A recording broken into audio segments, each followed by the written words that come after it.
한국경제TV 생생한 실전 투자 정보 와우퀴. 월 5,000원 커피값으로 투자 정보가 내 손 안에 배달됩니다. 와우킥 N에서 만나요. 네, 매크로인사이트 시작해 보도록 하겠습니다. 윤원태 SK증권 자산전략부 부서장 모셨습니다. 어서 오세요. 반갑습니다. 네, 안녕하십니까. 네, 어제 한국은행 금통위 이야기로 시작을 해보도록 하겠습니다. 시장의 예상대로 한국은행은 금리를 동결을 했습니다. 여러 가지 요인이 있었겠지만 아무래도 부동산과 환율에 대한 부담이 컸겠죠? 네, 맞습니다. 네. 우선은 올해 상반기와 하반기가 채권 시장에서는 극명하게 갈리고 있는데 상반기까지만 하더라도 올해 성장률이 0.8%다. 그러면 하반기에도 한두 번 정도는 추가적으로 인하할 수 있지 않을까라고 하는 기대감이 컸었는데 하반기 넘어오면서부터 인하의 필요성은 컸지만 반대로 인하했을 때 부작용이 상당히 큰 부분들이 집값과 환율이었던 것 같아요.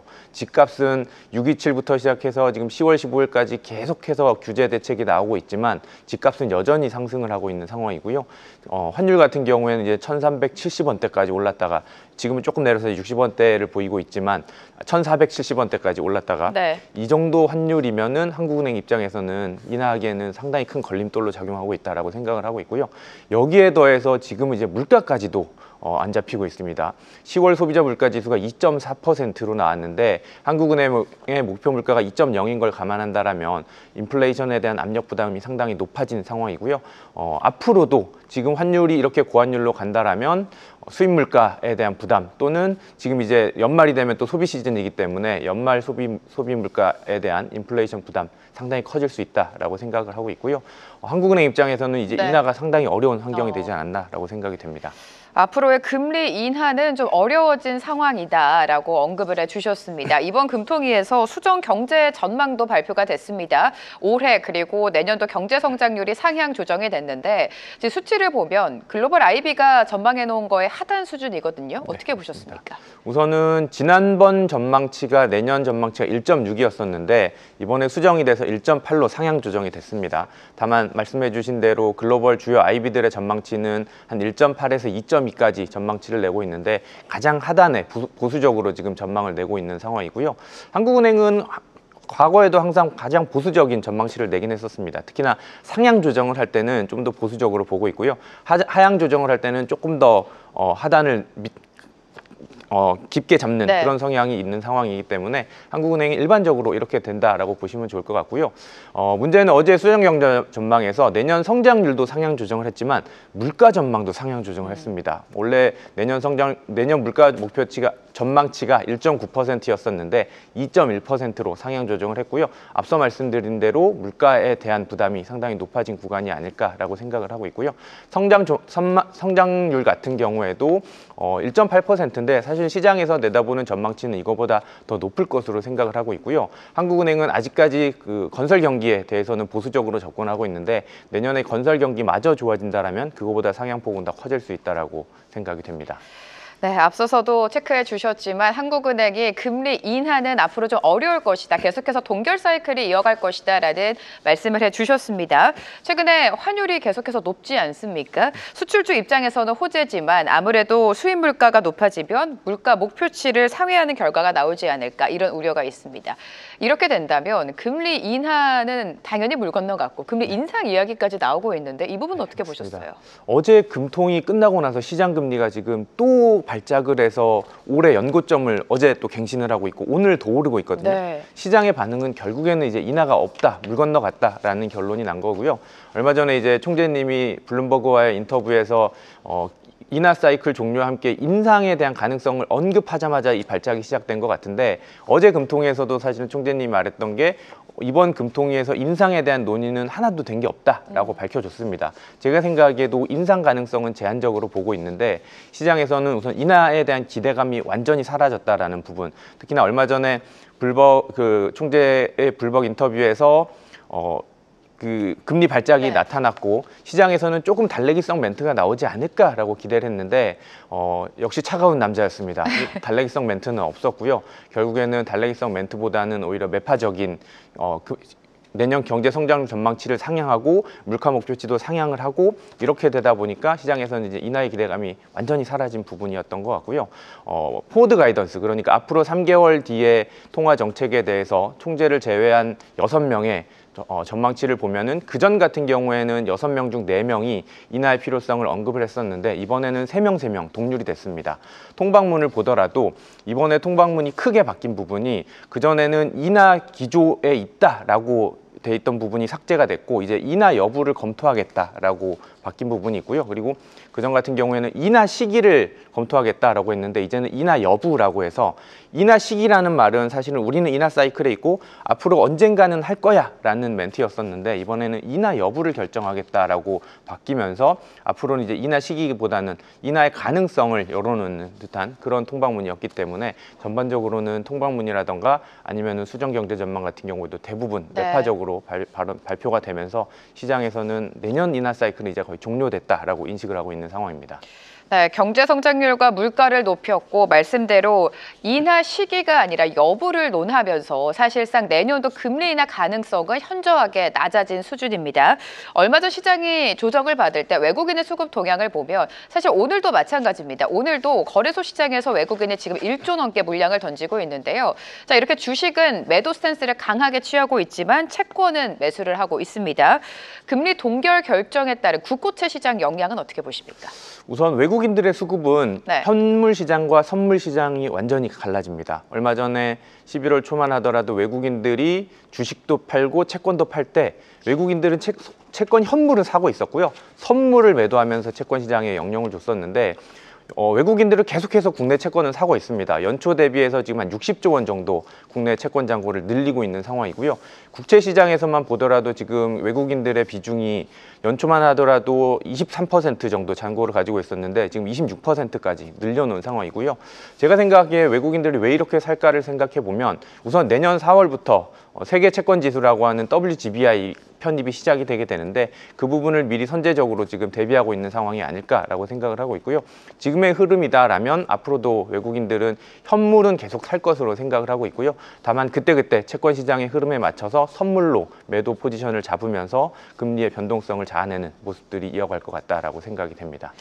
네, 미국 이야기도 해보도록 하겠습니다. 사실 오랜만에 출연해 주셨지만 지난주만 하더라도 금리가 동결될 것이다. 12월 FOMC에서 금리가 동결될 것이다라는 가능성이 우세했습니다. 하지만 이번 주에는 분위기가 또 바뀌면서 금리 인하 가능성이 80% 이상으로 높아졌는데 어떻게 예상하고 계십니까? 12월 FOMC. 우선 저는 개인적으로 동결이 맞지 않을까라고 보고 있는데요. 왜냐하면은 우선 인하를 결정할 만한 지표가 없습니다. 12월 FOMC 전까지 원래 확인해야 될 게 9월, 10월, 11월 지표로 확인했어야 되는데 지금 미국 셧다운 영향으로 10월, 11월 지표는 12월 FOMC 끝나고 발표가 됩니다. 그렇게 되면은 연준 입장에서는 9월 지표만 보고 확인을 해야 되는 상황이기 때문에 깜깜이 인하가 아닐까라고 저는 생각을 하고 있어서 저는 동결에 한 표를 던지고 있는데 시장의 반응은 지난주와 이번 주가 확실히 갈라지는 것 같습니다. 지난주 금요일 날 이제 뉴욕 연은 총재가 인하에 대한 필요성을 언급을 하다 보니까 원래 입김이 강한 사람이었고 인하 필요성을 언급했고 시장은 그 이후로 인하의 가능성을 좀 더 점치고 있는 상황인 것 같고요. 거기에 더해서 이제 FOMC 연준 대변인이라고 하는 닉 티밀하우스 같은 경우에도 이번에는 인하를 할 것 같다. 다만 인하 이후에 다음 인하 사이클에 대해서는 조금 더 벽을 높이는 모습이 나타날 것 같다라고 전망을 하면서 시장 인하에 대한 기대치를 훨씬 높이고 있는 상황인 것 같고요. 중요한 거는 이제 다음 주에 발표되는 미국의 매크로 지표들이 상당히 중요할 것 같습니다.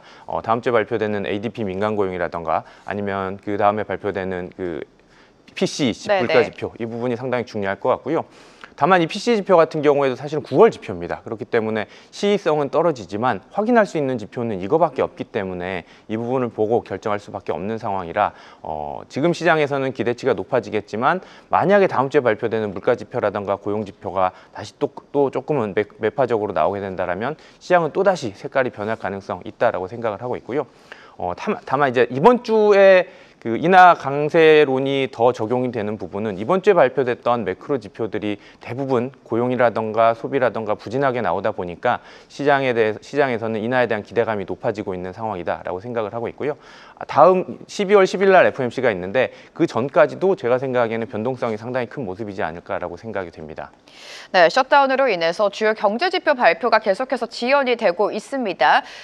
최근에 나왔던 고용을 살펴보면 일단은 신규 실업수당 청구 건수가 7개월 만에 최저치를 기록을 했지만 연속 실업수당 청구 건수는 증가를 했고 실업률도 증가세를 보였는데 이러한 고용 지표를 확인했음에도 불구하고 여전히 동결이라고 보시는 거예요? 최근 고용 시장 어떻게 판단하세요? 우선 최근에 고용 지표만 보더라도 너무 혼란스럽습니다. 네. 지난주 금요일에 발표됐던 9월 고용 지표입니다. 9월 고용 지표라서 시의성이 좀 떨어지긴 하겠지만 9월 고용 지표 같은 경우에는 신규 고용 전망치가 5만 명이었었는데 12만 명으로 예상치를 훨씬 상회를 했고요. 실업률이 4.3%에서 4.4%로 오르면서 어떻게 보면 실업률이 올랐기 때문에 고용이 악화된 게 아닐까라고 사람들은 해석을 하고 있는데 이 부분 같은 경우에도 조금 뜯어보면 실업률이 올라갔던 부분이 실업자가 늘어난 게 아니라 경제 참가 활동 인구가 분자와 부모에 같이 늘어난 겁니다. 근데 부모의 영향력이 더 분자의 영향력이 더 크다 보니까 실업률이 올라가는 것처럼 나타나는 상황이다. 조금 왜곡된 상황이다라고 저는 생각을 하고 있고요. 말씀해 주신 대로 신규 실업수당 청구 건수 같은 경우에는 누적된 실업자들은 계속해서 늘어나고 있는 네. 상황인데 신규로 늘어나는 실업자는 지금 정체되고 있는 상황인 것 같습니다. 그래서 이 두 지표를 같이 보면 너무 혼동스러운 상황이고요. 더 중요한 건 사실은 10월 고용 지표입니다. 10월, 11월 고용 지표가 가장 중요할 것 같은데 왜냐하면은 10월 미국 정부의 셧다운이 있었던 이후로 실업자들이 많이 늘어날 것 같습니다. 근데 이게 지표로 확인이 안 되다 보니까 연준 입장에서도 10월, 11월 고용 지표를 확인해야 될 것 같은데 우선 10월 고용 지표도 FOMC가 끝나고 발표가 되긴 하겠지만 실업률은 발표가 안 된다라고 하고 있고요. 11월 고용 지표에서 실업률을 확인할 수 있을 것 같은데 11월 고용 지표 같은 경우에는 아마도 실업률이 좀 더 상승하지 않을까라고 생각을 하고 있고요.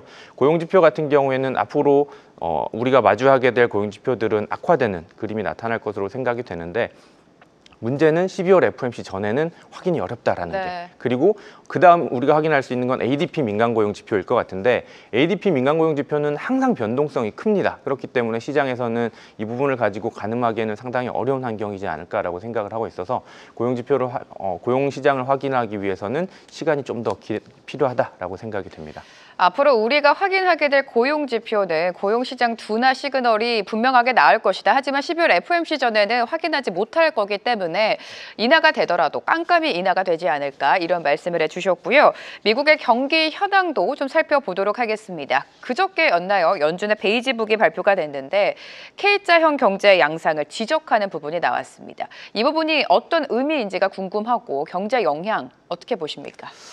K자형 경제라는 게 뭐냐면 알파벳 K에서 보는 것처럼 K가 이제 앞에 보시면 양쪽으로 다 벌어지는 네네. 모양이잖아요. 내년은 미국의 경제가 이렇게 양극화될 것 같다라는 전망치인 것 같은데요. 우선은 미국의 소득 같은 경우에 개인별 소득 차가 계속해서 심화가 되고 있습니다. 지금 미국의 소비가 상당히 탄탄하게 뒷받침해주고 있는 상황인데 사실은 이 미국의 소비 보면은 상위 10%의 소비가 전체 소비 시장의 50%를 차지한다고 합니다. 상당히 극단적인 상황인 것 같고요. 반대로 하위 소비층들은 소득이 계속 감소하고 있고 소득이 감소하다 보니까 소비도 계속해서 감소할 수밖에 없는 상황인 것 같고요.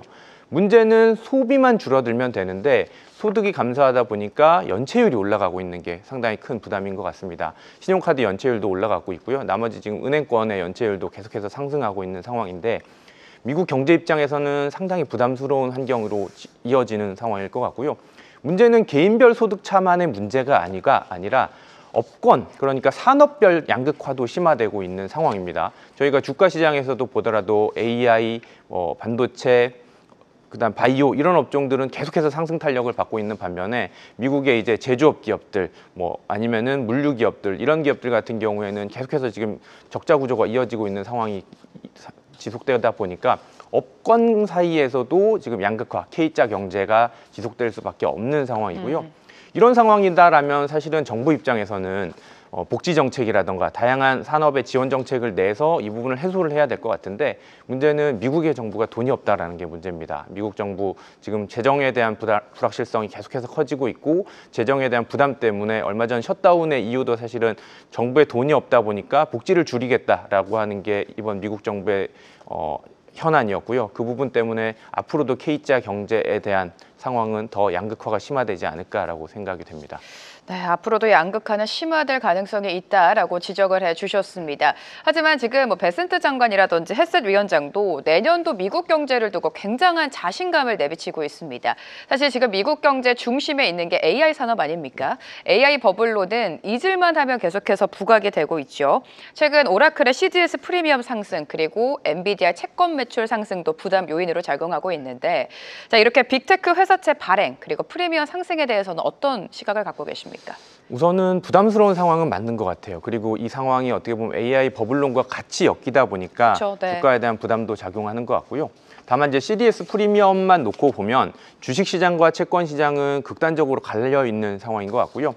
채권자들 입장에서 생각해 보면 채권 투자하는 분들은 주식과는 성격이 전혀 다르거든요. 뭐냐면은 만약에 예를 들어서 SK 하이닉스 같은 경우에도 과거의 신용등급은 트리플 B급이었습니다. 지금 이제 AA 제로까지 한국 신용등급 기준으로 올라왔는데 채권 시장에서 예를 들어서 생각해 보면 아무리 돈을 많이 번다라고 하더라도 내후년에 만약에 많이 번다라고 한다라면 당장 이번 달에 이자 상환에 대한 부담이 높다? 그러면 채권 투자자들은 투자를 안 하게 됩니다. 당장 한국 같은 경우에 3개월 이표채들이 발행이 되고 그 부분에 대해서 매 3개월마다 이자를 지급해야 되는데 이자 지급할 돈이 없을 경우에는 채권자들에게는 상당히 큰 부담으로 작용할 수밖에 없는 상황인 것 같고요.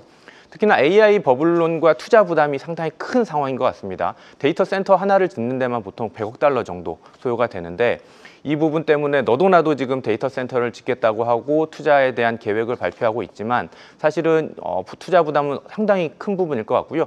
투자했을 때 이 수익이 언제 창출이 되느냐가 상당히 중요할 것 같은데 당장 창출되기보다는 우선 투자하는 기간도 소요가 될 거고 회수하는 데 기간이 앞으로 적어도 3, 4년은 돼야 회수할 수 있지 않을까라고 생각이 들어서 지금 AI 버블론과 함께 CDS 프리미엄이 올라가는 부분은 어쩔 수 없는 상황이다라고 생각을 하고 있고요. 다만 이제 시작한 산업입니다. AI 사이클은 이제 시작하는 산업이기 때문에 앞으로도 투자에 대한 부담은 지속될 수밖에 없는 상황일 것 같고요. 투자에 대한 부담이 지속되는 상황에서 AI 기업들을 투자하는데 바라봐야 될 관점이 지금 이제 얼마 전에 이제 알파벳과 어떻게 보면은 오픈 AI가 양극단으로 갈리고 있는 것 같은데 알파벳의 주가는 오르고 있고 오픈 AI와 연관된 기업들의 주가는 조금 부진한 상황인 것 같습니다. 이 차이가 뭐냐면 앞서서 말씀드린 신용도의 차이도 크다라고 생각을 하고 있습니다. 알파벳 같은 경우에는 아무래도 계속해서 다른 구글이라던가 원래 매출에 있었던 캐시카우 역할을 하는 자금들이 들어오기 때문에 앞으로 장기적인 투자하는 관점에서는 충분히 이 투자를 이어갈 수 있다라고 생각을 하고 있는데 오픈 AI 같은 경우는 매출이 아주 저조하거든요. 그리고 앞으로 당분간 몇 년간 계속해서 적자 구조를 이어갈 수밖에 없는 상황이기 때문에 결국에는 외부 투자를 받아야 됩니다. 근데 외부 투자자들 같은 경우에도 지금 이런 투자 버블론이 일어나고 있는 상황에서 지속적인 외부 투자를 끌어올 수 있을까에 대한 퀘스천 마크가 있기 때문에 이 양극단에 있는 상황에서 어떻게 보면은 알파벳의 주가가 상승하는 흐름은 어쩔 수 없는 상황이다라고 생각을 하고 있고요. 투자 사이클이 앞으로도 계속해서 진행이 되겠지만 채권 투자자, 특히나 CDS 프리미엄 같은 경우가 대변될 것 같은데 이런 상황에서는 어쩔 수 없이 채권 투자자들 입장에서는 현금 캐시플로우를 보고 확인하는 방법밖에 없기 때문에 당분간 투자 사이클에 대한 부담은 이어지지 않을까라고 생각이 됩니다. 자, 이제 금값으로 넘어가 보도록 하겠습니다. 올해 들어서 가파른 상승세를 보였던 금값이 최근은 변동을 키우고 있습니다. 그럼에도 내년도에는 금값 상승은 이어질 것이다. 이런 긍정적인 전망이 많죠. 내년 온스당 5,000달러 전망 여전히 유효합니까? 저도 5,000달러까지는 아니더라도 최근에 살짝 부진한 모습인데 다시 상승 추세 이어갈 것으로 생각을 하고 있고요. 올해 지금 그 모든 금융자산을 통틀어서 보면 가장 많이 오른 게 코스피였고요. 그 다음이 금이었습니다. 금값 같은 경우도 연초 대비 한 50% 가까이 상승을 했다가 지금 가격에 대한 부담 때문에 내려왔는데 최근에 금값이 왜 내려왔을까를 생각해 보면 저는 만물 랠리의 사이클이었다가 다시 모든 자산들의 가격이 하락하는 사이클에서 금값도 같이 부진했다라고 저는 생각이 되거든요. 금값과 함께 모든 맞물 랠리가 왜 지금 조정을 받았냐에 대해서 좀 생각을 해보면 미국 정부의 셧다운이었다라고 저는 생각이 됩니다. 미국 정부의 셧다운 때문에 금융기관들의 유동성이 메말랐었고요. 그렇게 메마른 유동성 때문에 자산 가격에 대한 부담과 함께 매도 사이클로 이끄는 게 아닐까라고 생각이 되는데 이 부분 같은 경우에 저는 일시적인 요인이었다라고 판단을 하고 있고요. 앞서서 중장기적인 전망을 봤을 때는 앞으로도 금에 대한 수요는 이어갈 수 있다라고 생각을 하고 있고요. 지금 주요 국가들이 특히나 중국이나 아니면 인도 같은 경우에 그동안에는 미국채를 열심히 사서 투자를 했었는데 최근에는 미국채를 사는 게 아니라 금을 매수하면서 금값의 상승 사이클을 계속해서 이끌어가는 상황인 것 같고요.